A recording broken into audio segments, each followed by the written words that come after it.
खुदावन का शुक्र करते हैं अभी तक की आराधना के लिए कि उन्होंने हमारी सबकी अगुवाई करी।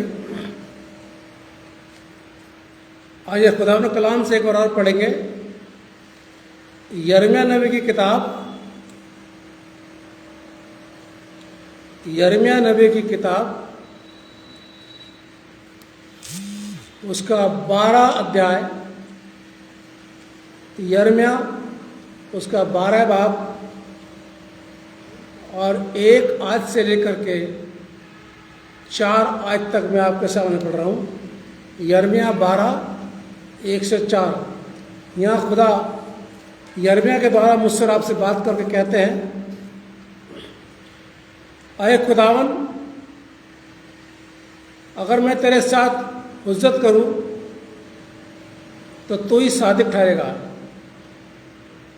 तो अभी मैं तुझसे इस अम्र पर बहस करना चाहता हूं कि शरीर अपनी रविश में क्यों कामयाब होते हैं, सब दगाबाज क्यों आराम से रहते हैं। तूने उनको लगाया और उन्होंने जड़ पकड़ कर ली, वो बढ़ गए बल्कि बड़ोमंद हुए। तो उनके मुंह से नज़दीक पर उनके दिलों से दूर है।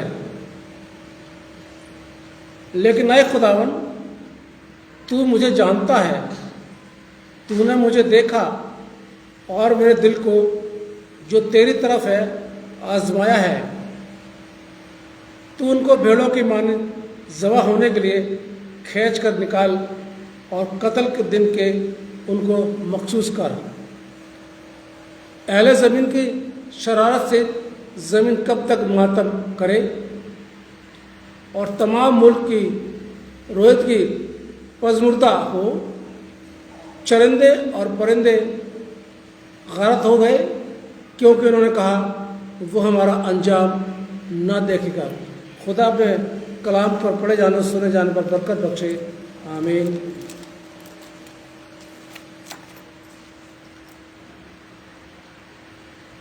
आज का जो टॉपिक है वो है,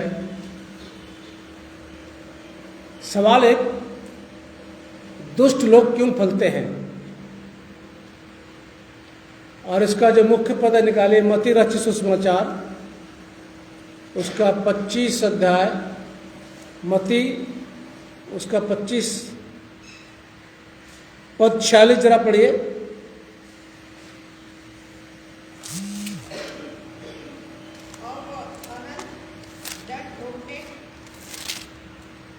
और वे अनंत दंड भोगेंगे परंतु धर्मी अनंत जीवन में प्रवेश करेंगे। आइए दुआ मांगे। खुदावन, हम इस समय आपके कलाम का मनन करने के लिए जा रहे हैं। बहुत ज़रूरी है कि आपको ज्ञान, आपकी बुद्धि, आपकी समझ हमको मिले। और आज के कलाम से किसी इंसान की तारीफ नहीं बल्कि सारा आदर, सम्मान, महिमा, प्रशंसा आपको मिले। खुदावन यीशु मसीह के नाम से मांगते हैं, आमीन। आज के मसीहों के पास एक शब्द बहुत सुना होगा आपने, चाहे वो नए हो चाहे पुराने हो। क्यों? मेरे साथ ऐसा क्यों होता है?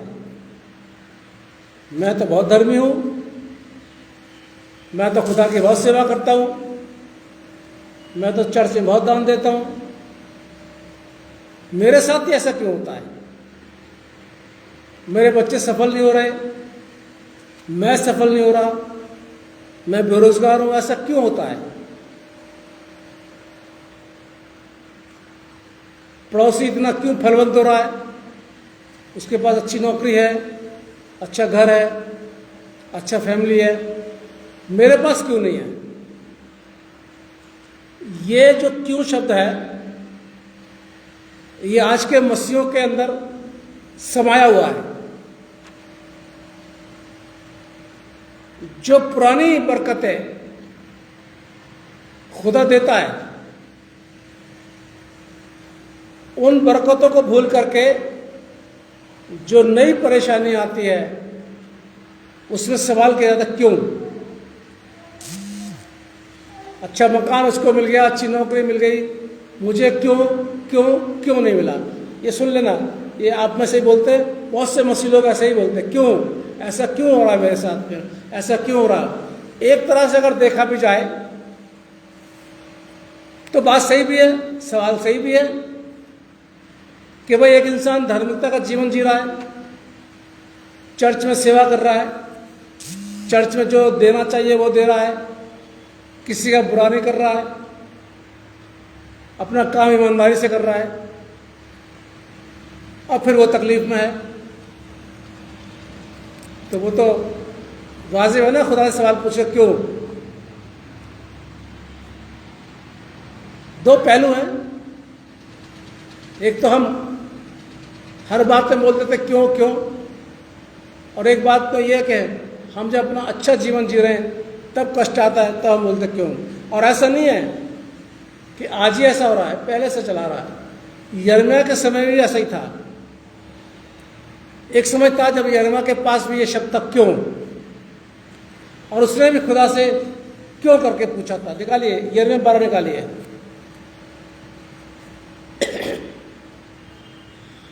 यिर्मयाह 12 में 1 से 4 में कुछ सवाल है जो अभी मैंने आपके सामने पढ़ा। 12 1 से 4 में सवाल है। पद 1 में 2 सवाल हैं। जरा पढ़िए, शुरू से पढ़िए, पद 1 पढ़िए जरा शुरू से पढ़ो। यिर्मयाह 12 1 से पढ़ो। हाँ, यदि मैं तुझसे मुकद्दमा रहूं तो भी तू धर्मी है। हाँ, मुझे अपने साथ इस विषय पर बात करने दे। हाँ, दुष्टों की चाल क्यों सफल होती है? दुष्टों की चाल क्यों सफल होती है। दूसरा सवाल, क्या कारण है कि विश्वासघाती बहुत सुख से रहते हैं? और क्या कारण है कि विश्वासघाती बहुत सुख से रहते हैं। बेटा 2 सवाल, दुष्टों की चाल क्यों सफल होती है, ये तो आप जानते हैं, ये तो छिपी नहीं है आप लोगों से बात, क्या छिपी है।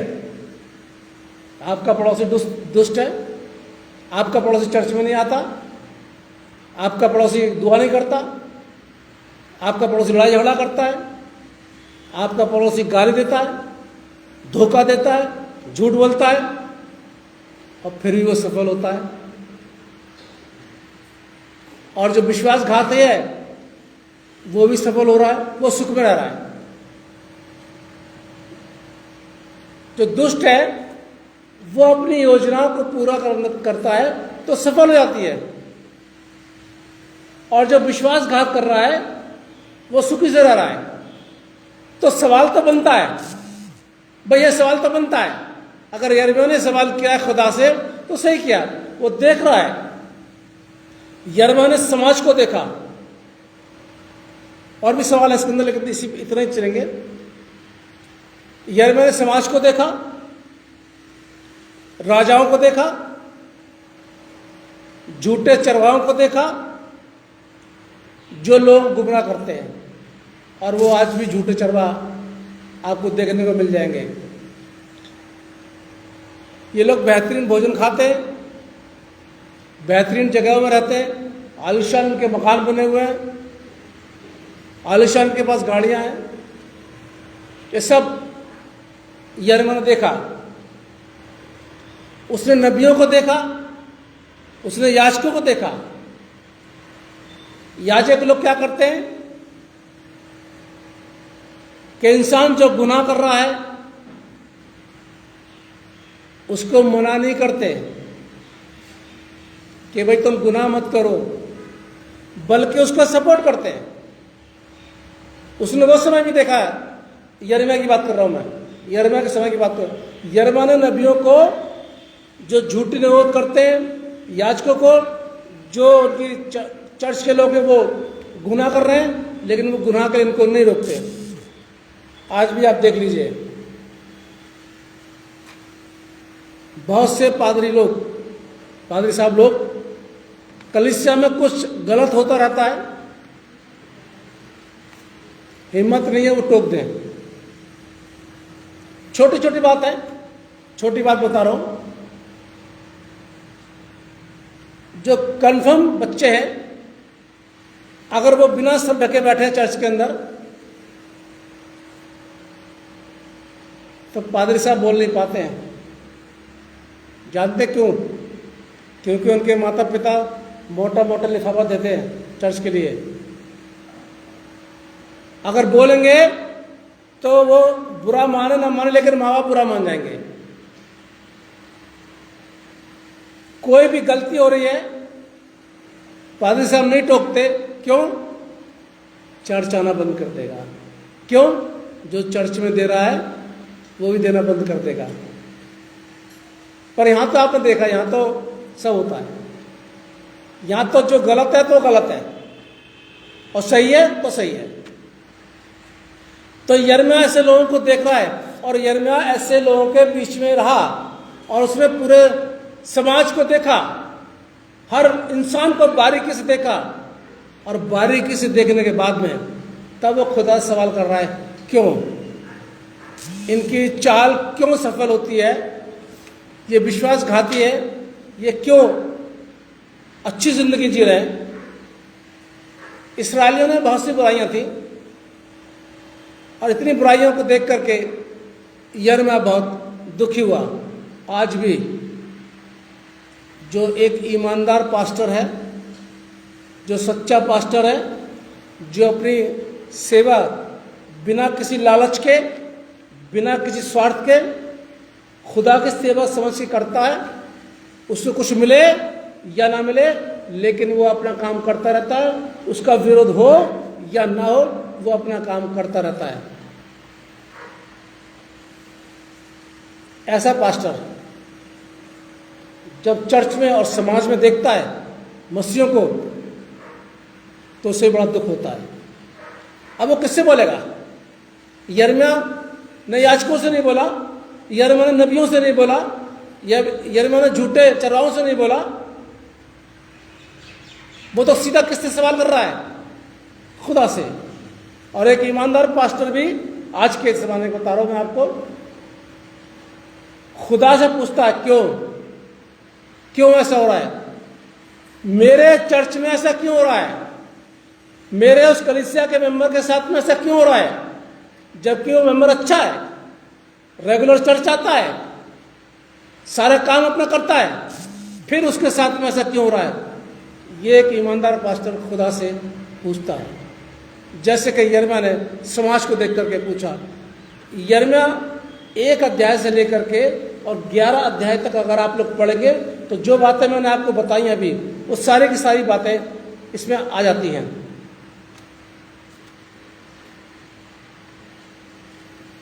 और ये सारी बातें देख करके यिर्मयाह नबी कहता है, खुदा क्यों? कभी कभी बड़ा अफसोस होता है ना, हम लोग भी जब बड़े नर्वस होकर के खुदा से पूछते हैं, खुदा क्यों? मेरे मुंह से भी एक बार निकल गया था, सच बात है, मेरे मुंह से भी निकल गया था। मैंने कहा मेरे साथ ही क्यों हुआ ये? बाद में फिर 10 मिनट के बाद रिलाइज हुआ मुझे कि नहीं, ये गलत करा मैंने। हो जाता, क्योंकि इंसान हूं, ऐसा हादसा हुआ जिसकी उम्मीद नहीं थी, तो मेरे मुंह से भी एक बार निकल गया, ऐसा क्यों? तो नबी बोलता है, ऐसा क्यों? यिर्मयाह नबी अपने दुखों की तुलना दुष्टों के खुशहाली से कर रहा है। यानी यिर्मयाह दुखी है और दुष्ट लोग खुशहाल है, तब वो तुलना कर रहा है। मैं जो नबी हूं खुदा का, मैं जो खुदा की सेवा कर रहा हूं, मैं कष्ट में हूं, मेरा परिवार कष्ट में है, मेरे लोग कष्ट में, लेकिन वो दुष्ट, वो कष्ट में नहीं है। तो ये तुलना उसने करी यहां पर, दुष्टों की दुष्टता से और खुशहाली से उसने तुलना करी, अपने दुखों से। खुदा मसीह समाज के लोगों को फलबंद करता है। ऐसा नहीं है कि साहब ये तो मसीह लोग, आप लोग रोते रहते हो बेमतलब में, नहीं है नहीं है नहीं है, तो ये बेकार, इतना झूठ बोलते हो, चर्च को देने के लिए इतना झूठ बोलते हो, कुछ मत पूछो, है नहीं, हार्ट टाइट है। डॉक्टर के पास चले जाओगे, सुन रहा था मैं अभी, डॉक्टर के पास चले जाओगे, डॉक्टर ने बना दिया कितना बिल, 400 रुपए का, क्या बोलोगे? डॉक्टर साहब 200 रुपये अभी ले लो, 200 रुपये बाद में दे देंगे, बात बन जाएगी? नहीं बनेगी।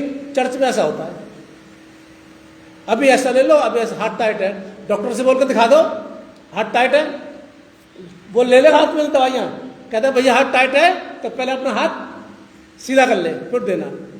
बड़ी खुशी से निकाल के दे देंगे, 1000 का बिल बने 500 का बिल बने दे देंगे। गैस का सिलेंडर आ गया, कितने का 1130 का हो गया ना, शायद 1100 का हो गया, स्लिप दे दी। ऐसा है भाई, ये 300 रुपये भी ले लो, बाकी अगली बार आओगे ना तब दे देंगे। मान जाएगा वो, मान जाएगा। उसको निकाल के पहले से निकाल के कितने रख लेते हैं, 1100 रुपये, और चर्च को देने के लिए हाथ टाइट हो गया। ये लोग ऐसे बोलते रहते हैं। मैं इसलिए कह रहा हूं, खुदा ने बरकतें मसीहों को दी हैं, बिल्कुल दी हैं। कोई मसीह अगर आकर रोता है यहां पर, मेरे पास पैसा नहीं है, मैं नहीं कर सकता, मैं बस कहता हूं झूठ बोलता है। अगर इंटेंशन हमारी सही हो, अगर इच्छा शक्ति हो खुदा को देने के लिए, तो खुदा इंतजाम करता है कि आप दीजिए।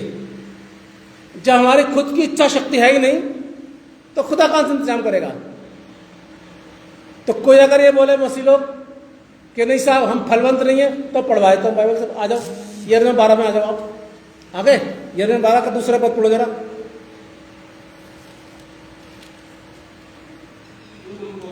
अब सुनिए, यिर्मयाह कह रहा है लोगों के लिए, तू उनको बोता है, यानी उनको बरकत दे रहा आगे, और वे जड़ी पकड़ते हैं आगे, वे बढ़ते और फलते भी हैं। देखिए साहब, तू उनके लिए इतनी बरकत दे रहा है कि उनका काम सफल होता है। वो जो बोते हैं वो फल जाते हैं, उनके पास इतनी बरकतें हैं कि संभाली नहीं जाती हैं। इसलिए मैं बोल रहा हूँ कि मसीह लोग झूठ मत बोला करो, नहीं है नहीं देना मना कर दो साहब, बहाना करने की कोई जरूरत नहीं किसी मसीह किसी को भी। उसके बाद आगे करो, पूरा करो उसको। अब देखिए ऐसे मसीहों की बात हो रही, तू उनके मुंह के तो निकट है आगे, मनों से दूर। आप समझिए इसको, यानी यशायाह भी कहता है, मरकुस 7 को पढ़ेंगे तो आप लिखा हुआ है, ये लोग होठों से तो मेरा आदर करते हैं, यानी मुंह से तो जय मसीह की हालेलुया हालेलुया बोलते रहेंगे, लेकिन उनका मन जो है वो कपट से भरा हुआ, वो दूर रहता है खुदा से। ये लोग होठों से तो मेरा आदर करते हैं, लेकिन इनका मन तेरे से बाप दूर रहता, और ये व्यर्थ मेरी उपासना करते रहते हैं बेमतलब में, ये लिखा हुआ है। तो ऐसे मसीह जिनको फलवंत कर रहा है खुदा, वो सिर्फ होठों से ही बोलते हैं, बाकी मन उनका बहुत दूर रहता है। और मेरे अजीजों, अगर मसीहों का मन खुदा की तरफ मिला रहे ना, तो चर्चेज में बैठने की जगह ना मिले, बेंच खाली नहीं देखें। अगर मसीहों का दिल खुदा की तरफ मुड़े, तो होठ वाले नहीं, होठ से तो सब लोग बोलते रहते हैं दुनिया भर का, दिल अगर खुदा की तरफ है तो आराधनालय में बैठने की जगह भी नहीं मिलेगी, निकल निकल के आ जाएंगे। लेकिन उनका दिल ही नहीं है खुदा की तरफ, वो होठों से कहते हैं हम क्रिश्चियन हैं, हम मसीह हैं, हम मसीह हैं, हम मसीह हैं जी, हम मसीह हैं, हम ऐसे बोलते रहते हैं। लेकिन दिल का है उनका, दिल उनका लगा हुआ है दुनियावी बातों में। और ये सारी बातें यिर्मयाह देख रहा है, यिर्मयाह यहाँ पर बोल रहा है, तूने उनको इतनी बड़ी बड़ी बरकत दे रखी है, तूने उनको उठा रखा ऊपर, इसके बावजूद कि वो मुंह से तो तेरा आदर करते हैं, लेकिन मन से बहुत दूर हैं, फिर भी तू उनको बरकत देता है। ये दुख है यिर्मयाह का, और एक सच्चे ईमानदार पादरी का भी दुख ही रहता है कि खुदा तूने मेरी चर्च के लोगों को इतनी बरकतें दे रखी हैं, फलवंत कर रखा है, पैसे की कोई कमी नहीं है, सारी ज़रूरतें उनकी पूरी होती हैं, फिर भी दिल से वो तेरी आराधना नहीं करते। आज बता रहा हूँ मैं आपको, एक ईमानदार पास्टर, जिम्मेदार पास्टर खुदा से बारी बात करता है अपने चर्च के लिए, जैसे कि यिर्मयाह लोगों को, समाज को देख करके खुदा से बात कर रहा है। तो ऐसा नहीं है कि खुदा बरकत नहीं देता, खुदा बरकत देता है, लेकिन हम झूठ बोल जाते हैं कि हमारे पास कुछ नहीं है, होता सब कुछ है, लेकिन ना देने का वो अच्छा होती है। अब ऐसा नहीं कि यिर्मयाह ने बात बोली है, अय्यूब ने भी और हबक्कुक ने भी क्यों का शब्द इस्तेमाल किया। निकालो जरा, अय्यूब निकालो पहले, अय्यूब 21 निकालो बेटा, भजन संहिता से पहले मिलेगा आपको।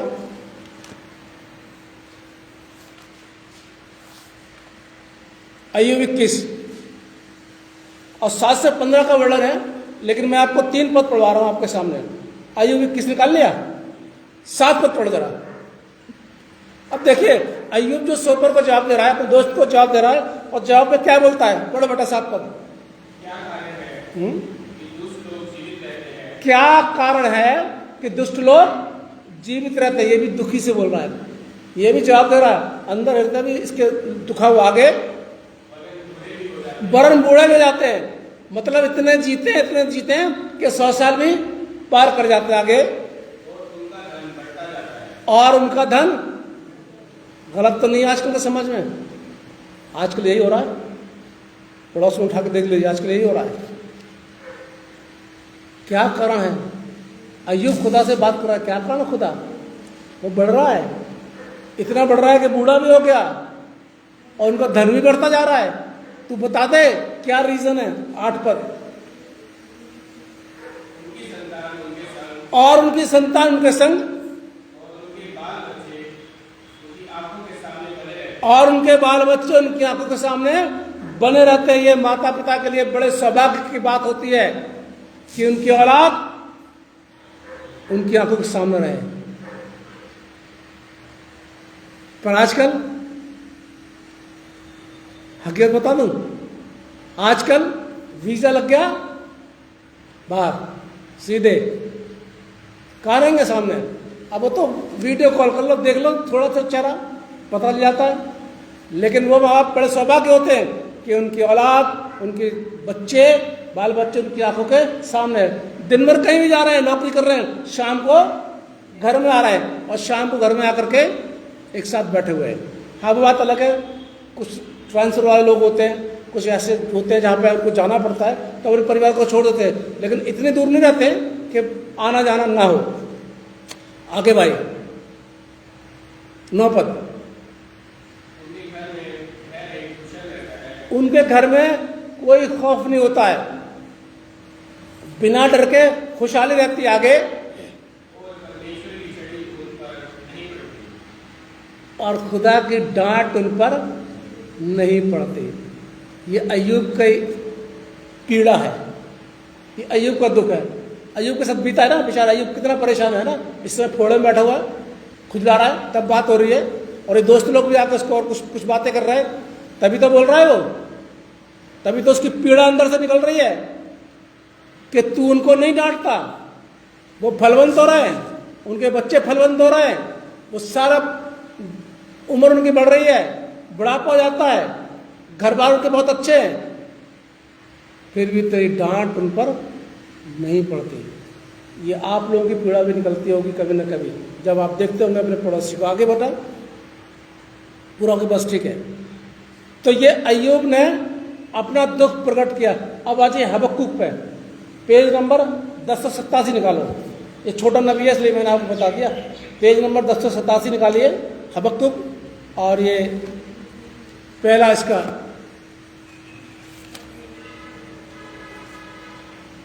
निकाल लिया, पहला अध्याय निकाल लिया, पहला अध्याय ठीक है। जरा दूसरा पद पढ़ो उसका। हे खुदा, मैं कब तक तेरी दुहाई देता रहूंगा और तू ना सुनेगा। आगे, मैं कब तक तेरे सबूक बुरा हो गया चिल्लाता रहूंगा, क्या तू उद्धार नहीं करेगा। ये भी हबक्कुक देख रहा है ना, समाज को देख रहा है उस समय, और वो भी सवाल कर रहा है खुदा से। इतना बुराई हो रही है और फिर भी तू कुछ नहीं कर रहा। दूसरा पद, तीसरा पद, तू मुझे अनर्थ काम क्यों दिखाता है। क्या कारण है कि तू उत्पात को देखता ही रहता है। मेरे सामने लूटपाट और उपद्रव होते रहते हैं, झगड़ा भी हुआ करता है,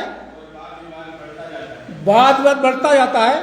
बस यानी सारे बुरे काम हो रहे हैं मेरे सामने, और तू खुदा देख रहा है। ये तो बड़े बड़े नबी हैं, हम तो उनके सामने कुछ भी नहीं है। हम तो अय्यूब के सामने, हबक्कुक के सामने कुछ भी नहीं है। ये तो बड़े बड़े नबी हैं। ये बड़े बड़े नबी लोग खुदा से बात कर रहे हैं, क्योंकि ये समाज को देख रहे हैं। क्योंकि आसपास के माहौल को देख रहे हैं, ये नबियों को देख रहे हैं, ये याचकों को देख रहे हैं, ये झूठे चरवाहों को देख रहे हैं, ये सेवकों को देख रहे हैं कि ये धनवान होते चले जा रहे हैं, ये बढ़ते चले जा रहे हैं, बुराइयां कर रहे हैं, फिर भी इनको धन मिलता चला जा रहा है, और हम जो ईमानदारी सेवा कर रहे हैं हमें कुछ नहीं मिलता। ये अय्यूब की बात बता रहा हूं, अब मैं तो खैर शिकायत नहीं करता। तो इन लोगों ने भी शिकायत करी, क्यों शब्द उन्होंने भी इस्तेमाल किया जो यिर्मयाह के समय में, अय्यूब के समय में, हबक्कूक के समय में हुआ है, वो मैंने बताया आज भी हो रहा है। आज भी आप लोग देखते हैं आपका पड़ोसी फलवंत हो रहा है, चर्च में आता नहीं है ना, चर्च में कुछ करता नहीं है, दुआ कभी आप लोग सुनी नहीं होगी मुंह से, बाइबल के बारे में पूछो तो पता नहीं होगा, और फिर भी क्या हो रहा है, फलवंत हो रहा है। ये तो आप लोग जानते हैं, मुझे तो बताने की जरूरत नहीं है, आपके अपने देखा होगा आपने। अब इसका जवाब, इस क्यों का जवाब क्या है? यानी अभी तक जब हमने बात करी खुदा ये सारा अन्याय देख रहा है और नबी लोग बोल रहे हैं कि तू इनका इलाज क्यों नहीं करता है, तो इसका जवाब क्या है? इसका जवाब एक ही शब्द में होता है, न्याय, जजमेंट। जब यीशु मसीह आएंगे तो जजमेंट करेंगे, न्याय करेंगे। कैसे न्याय करेंगे? पहले यिर्मयाह 12 निकालोगे? हाँ, जरा तू तीसरा पद पढ़ो उसका, यिर्मयाह 12 का तीसरा। हाँ हाँ, हे यहोवा तू मुझे जानता है, तू मुझे देखता है, और तूने मेरे मन की परीक्षा करके देखा, आगे, कि मैं तेरी ओर किस प्रकार रहता हूँ। जैसे भेड़ बकरियां घात होने के लिए झुंड में से निकाली जाती हैं, उनको भी निकाल ले और मारने के लिए तैयार हो जा। ये यिर्मयाह बोल रहा खुदा से, अब तो कम से कम कर ले, इतनी बरकत दे दी, ये लोग दुष्टता में बाज नहीं आ रहे, अब तो इनको मार दे, अब तो इनको ऐसा कर ले। न्याय 14 पद इसी का, फिर आगे चलता हूं मैं। 14 पद,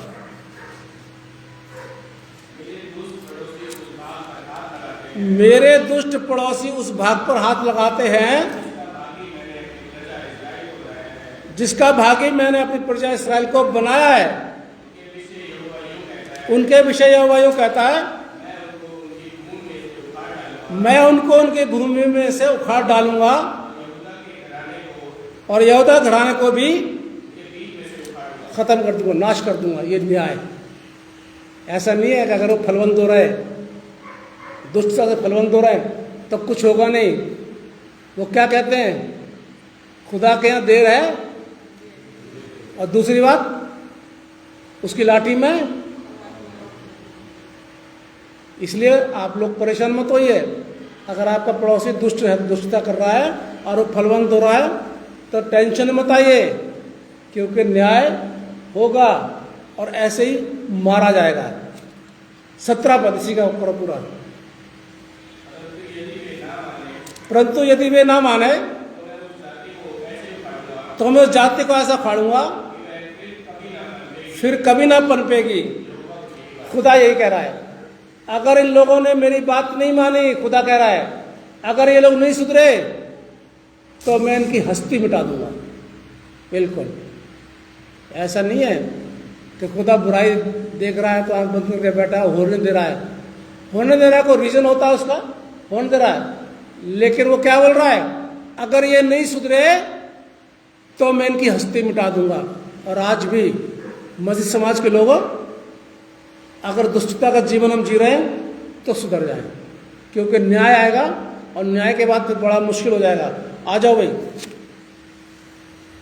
जो सुखी होकर, फिर ध्यान सुनिए, जो मसीह सुखी होकर गुनाह कर रहे हैं वो नाश होंगे, और जो दुख उठाकर गुनाह नहीं कर रहे हैं, फिर से सुनिए, जो मसीह लोग सुख सुविधा है, फलवंत हैं, सारी बरकत उनके पास में, और गुनाह कर रहे हैं वो नाश होंगे।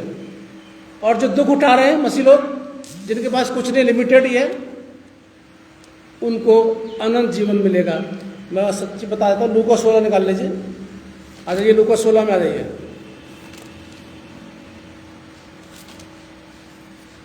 ये क्या होता है 19 से लेकर के और 31 पद तक में बढ़ रहा है इसका। तो क्या होता है कि एक धनवान मनुष्य होता है, यीशु मसीह यहाँ पे एक दृष्टांत सुना रहे हैं। एक धनवान होता है, अमीर होता है, बहुत पैसा उसके पास में, सारी सुख सुविधा उसके पास में, और बैंगनी वस्त्र और मलमल के कपड़े पहनता है वो, सुख सुविधा उसके पास में। अब क्या होता है, लाजर नाम का एक इंसान जो बीमार है, फोड़े फुंसियां निकली हुई हैं, वो उसकी चौखट पर पड़ा रहता है, और जो टुकड़े उस धनवान व्यक्ति से बचते हैं उनको खाता है, उनसे गुजारा कर रहा है। यानी पीड़ा में, दुख में है। धनवान सुख में है और ये लाजर पीड़ा में है। और बाइबल बताती है, इसमें लिखा हुआ कि उसके घाव कुत्ते भी चाटते हैं, इतनी बुरी हालत है। अब ये दोनों मरते हैं। अमीर लोग मरते नहीं क्या? क्या जवाब है आप लोगों का? अमीर लोग क्या मरते नहीं है जिनके पास पैसा होता है? कब तक आईसीयू में लगा लोगे भाई? कब तक सुइयों से जिंदा कर लोगे? मरना था ये। तो अमीरी मरता है और गरीबी मरता है। यानी वो धनवान भी मरा और लाजर भी मरा। लाजर मरा तो अब्राहम की गोद में चला गया, यानी हम कह सकते हैं खुदा की गोद में चला गया वो, ठीक है। और ये धनवान मरा, इसको गाड़ा गया और यह अधोलोक में चला गया। अब यह अधोलोक से नीचे से देखता है, नरक में से देखता है कि लाजर कहां बैठा हुआ है? खुदा की गोद में बैठा हुआ है। अब ये कह रहा है मैं प्यासा हूं, अब्राहम इसको बोल दे कि अपनी उंगली से मेरे जुबान पर एक पानी का बूंद रख दे। ये वार्तालाप हो रही है। जानते हैं खुदा का जवाब क्या था? पद 25 पड़ोस का। परंतु अब्राहम ने कहा, हे पुत्र, याद कर कि तू अपने जिंदगी में अच्छी वस्तुएं ले चुका आगे, और वैसे ही लाजर ने बुरी वस्तुएं ली है। तूने अच्छी वस्तुएं ली हैं और लाजर ने बुरी वस्तुएं ली। याद कर ले, उस समय याद कर ले, तू अच्छा भोजन खाता था, ये तेरी चौखट पर पड़ा रहता था, कुत्ते से घाव को चाटते थे, तेरे झूठों नहीं खा गुजारा करता था। याद कर उस समय को। आगे, अब तो वो शांति पा रहा है मेरे पास, क्योंकि उसने दुख उठाया, उसने बहुत दुख उठाया अपनी जिंदगी के अंदर। वो सुखी नहीं रहा, वो सफल नहीं हुआ, दुख बहुत पाया।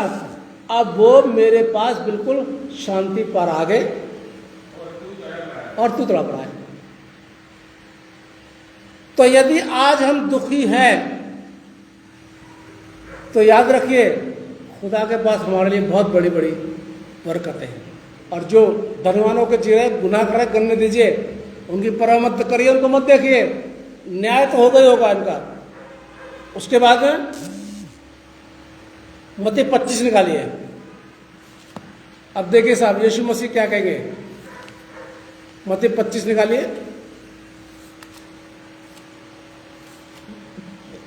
31 से लेकर के 46 तक का इसका वर्णन है जो पढ़ा गया था बाइबल में से। न्याय का दिन, जब न्याय होगा, जब यीशु मसीह न्याय करने के लिए आएंगे, ये जवाब मिल रहा है यिर्मयाह को, हबक्कुक को और अय्यूब को और हम लोगों को भी, कि वो लोग जो फल रहे थे तो खुदा ने उनके साथ क्यों नहीं किया। ये जवाब उनको मिल रहा है। जब न्याय होगा, बाइबल बताती है कि जब मनुष्य का पुत्र अपनी महिमा में आएगा तो वो अलग अलग करेगा, भेड़ों को और बकरियों को अलग अलग करेगा। यानी दुष्टों को और अच्छों को, धर्मियों को अलग अलग करेगा। धर्मियों को क्या करेगा? अच्छे लोगों को अपने सीधे हाथ की तरफ रखेगा, और बुरे लोगों को क्या करेगा? अपने उल्टे हाथ की तरफ रखेगा। फिर वो क्या बोलेगा?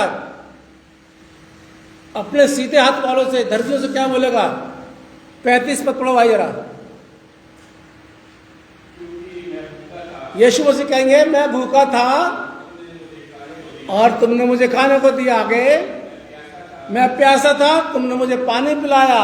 मैं परदेसी था, तुमने मुझे अपने घर में ठहराया। मैं नंगा था, तुमने मुझे कपड़े दिए। मैं बंदी गृह में था, बीमार था, तुमने मेरी सुधि ली, और तुम लोग मुझसे मिलने के लिए आए। अब धर्मी क्या बोलेगा? आगे पढ़ो 37 पर।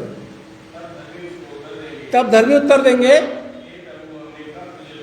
अरे यीशु मसीह हमने कब तुझे भूखा देखा, कब तुझे नंगा देखा, कब तुझे प्यासा देखा, कब तुझे बीमार देखा, कब तुझे जेल खाने में देखा, कब तुझसे मिलने के लिए आए, कब देखा? आगे लिखा हो कब देखा। जवाब यीशु मसीह क्या है? 40 पद। तब राजा उनको उत्तर देगा, यानी यीशु उनको उत्तर देगा, मैं तुमसे सच सच कहता हूं, तुमने जो इन छोटों में से छोटों के साथ भी किया तो मेरे साथ किया। इसलिए अगर कोई गरीब आपको मिलता है, अगर आपको उसकी मदद नहीं करना चाहते मत करिए, लेकिन उसको बेइज्जती मत कीजिए, दंड, उसको ऐसा दंड मत दीजिए, बुराई मत करिए उसकी, क्योंकि उसकी मदद करने की कोशिश करिए। यीशु में से क्या बोलेगा? वो तुम्हारे घर के पास था ना भिखारी, तुमने उसको पैसे दिए थे, तुमने उसको खाना दिया था, वो मैं ही था, वो मैं ही था, उसके रूप में मैं था, तुमने मेरे साथ किया। यानी जो तुमने छोटों के साथ में किया। पता नहीं आपके घर में मेहमान कौन सा फरिश्ता बन के आ जाए, बैल बताती है, पौनाई करने में पीछे मत हटो, कि हो सकता है कि बहुत से फरिश्ते बन के आ जाते हैं। अब उल्टे हाथ वालों के लिए 41 पे पढ़ो जरा। तब वह दुष्टों से बोलेगा, हे शापित लोगों, सीधा बोलेगा दुष्टों से, जो आज दुष्टता कर रहे हैं, यीशु मसीह उनको बोलेगा शापित लोगों, हाँ मेरे सामने उस अनंत आग में चले जाओ जो शैतान और उसके दूतों के लिए तैयार की गई है। क्योंकि मैं भूखा था, मैं नंगा था, तुमने मेरे को ना तो प्यासा था, न कपड़ा दिया, न पानी दिया, मैं बीमार था, तुम मुझे देखने के लिए नहीं आए, मैं बंदी गृह में था, तुम मुझसे मिलने के लिए आए, तुमने मेरी दुआ नहीं करी, तुमने मेरे साथ कुछ ऐसा नहीं किया। तब बोलो, अरे हम तू यीशु मसीह कब आया, हमने तेरे को देखा नहीं। ये दुष्टों की यही लैंग्वेज होगी उस समय, जैसा आज बोलते हैं दुष्टों का करके, घमंडों के वैसे बोलते हैं, अरे हमने तो आज तक तेरे को देखा नहीं, यहाँ पर तू हमारे घर में कभी आया नहीं, हमने तेरे साथ कब मदद कर दी, कब नहीं करी, कब तू भूखा था। यीशु मसीह का वही जवाब, तुमने छोटों में से छोटों के साथ में नहीं किया तो मेरे साथ में नहीं किया। इसलिए बड़े ध्यान से सुनिए, किसी सीधे साधे इंसान का, किसी सच्चे इंसान का, जैसे आज के विचार में मैंने बात करी, और किसी कंगाल का ठट्टा मत उड़ाना कभी, वरना खुदा ऐसी बोलेगा, तुमने बड़ा मजाक उड़ाया था उसका, वो जो तुम्हारे यहाँ पादरी का आया था बड़ा सीधा था, ईमानदार था, बड़ा मजाक उड़ाते थे उसका तुम लोग, आ जाओ लाइन में। यही होगा, यही वो बात है जो यिर्मयाह के टाइम पे हुआ, यही बात है जो हबक्कूक और अय्यूब के समय हुआ, क्योंकि न्याय का दिन जरूर से होगा। और जानते हैं यीशु क्या बोलेंगे आखिर में, कि तुमने छोटों के साथ में किया तो मेरे साथ में किया, और मैं तुम्हें हमेशा का जीवन दूंगा। इसलिए परेशान मत हो, अगर कोई सुख भोग रहा है और आप दुख भोग रहे हैं, परेशान मत हो, एक दिन ऐसा आएगा कि खुदा उसका न्याय करेगा। इसी जीवन में मिल जाते हैं बहुत से लोगों को, इसी जिंदगी मिल जाते हैं, परिवार बर्बाद हो जाते हैं, बच्चे नाश हो जाते हैं, सब बर्बाद हो जाता है, इसी जीवन में मिल जाता है। ऐसी बात नहीं है, आप लोग देखते रहते हो, प्रैक्टिकल जीवन है, आप पड़ोस में देखते रहते हो क्या से क्या हालत हो जाती है लोगों की, ज़्यादा उसमें रहते हैं तो। लेकिन हमें उनके लिए दुआई करनी चाहिए। पूछे, खुदा से पूछे, ऐसी बात नहीं, तो सवाल है, हम भी पूछ लेते हैं, खुदा ये क्यों ऐसा कर रहा है, हम क्यों नहीं ऐसे हो रहे, तो जवाब उसका यही है कि न्याय के दिन उनका भी खुदा हिसाब करेगा और उनकी हस्ती मिटा देगा। आज फल रहे हैं लेकिन कल वो नहीं फलेंगे।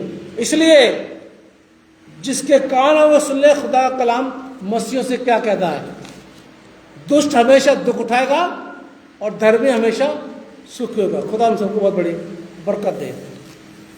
आइए आराधना के अंत में हम गीत गाएंगे। गीत का नंबर है 208 और इसी के साथ में आज का हदिया ले लिया जाएगा।